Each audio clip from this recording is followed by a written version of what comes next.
Dr. Kate Balestrieri. I'm a licensed psychologist and certified sex therapist, and today I'm here with Courtney V. Thank you so much for joining me today. Thank you for having me. Yeah, Courtney is a pelvic floor expert, and we're here to talk about things that you might not have even thought about. You might not even know about what a pelvic floor is. So, Courtney, tell us a little bit about your background. How did you get into this work, and why the pelvic floor? Well, I've been a trainer for many years, 16, 17 years, and I did a little bit of pelvic floor work, but not a lot. And then about 10 years ago, I became pregnant with my first baby. And up until then, I was so fit, I never thought about my pelvic floor. And after the delivery, I had a lot of pelvic floor issues. I also gained a lot of weight with that pregnancy, over 70 pounds. Okay. And I had an 8-pound, 12-ounce baby, which is a fairly heavy. Baby. Yeah, pretty big baby. And then my second pregnancy, I gained 60 pounds and had a 9-pound, 5-ounce baby. Oh my gosh. Yes, so I have huge babies and I gain a lot of weight.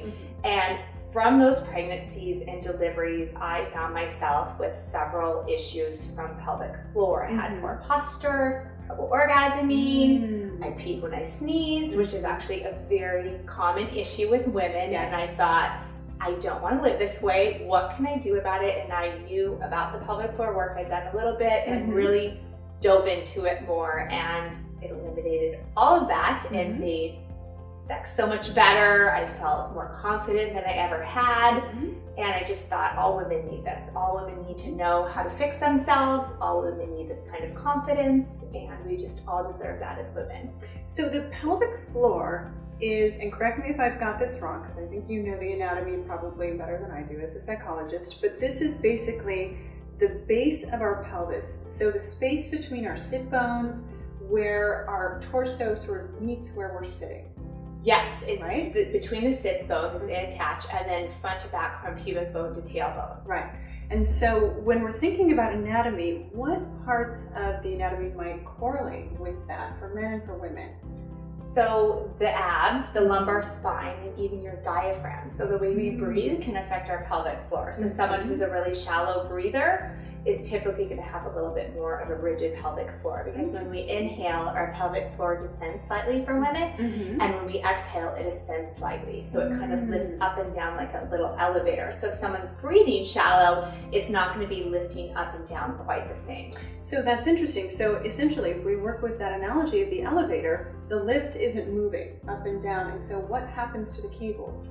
It just becomes more and more rigid. So our pelvic floor is 16 different muscles, and there's also fascia, lymphatic drainage through there, and an abundance of nerves. So we get like tissue misalignment, tense tissue, sometimes tissues overstretched. There's an appropriate length and tension relationship in the pelvic floor. And when that's compromised, so something is too tight or too overstretched, it creates an imbalance, and it can really throw off our body and cause a lot of different symptoms. Yeah, so you mentioned the pelvic floor being related to posture, and I'm curious about that. Like, how would someone know if their pelvic floor infrastructure might need some addressing, thinking about their own posture? Typically hard to figure out on your own, but when I've worked with people, quite honestly, most people need some pelvic floor upgrade.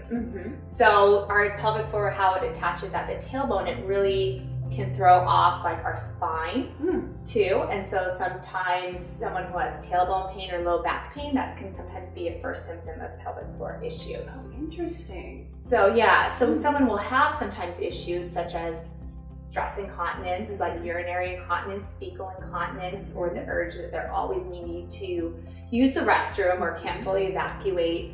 Painful intercourse is one, the low back pain, hip pain. And when you say painful intercourse, do you mean vaginismus? Do you mean dyspareunia? It can help with both. It can help with vaginismus and many different pelvic floor symptoms. And often with painful intercourse, it's penetration that's really painful because the muscles are very tight in the tissue and it's spasmy, and they're unable to really relax and lengthen the pelvic floor that you need for penetration. Okay.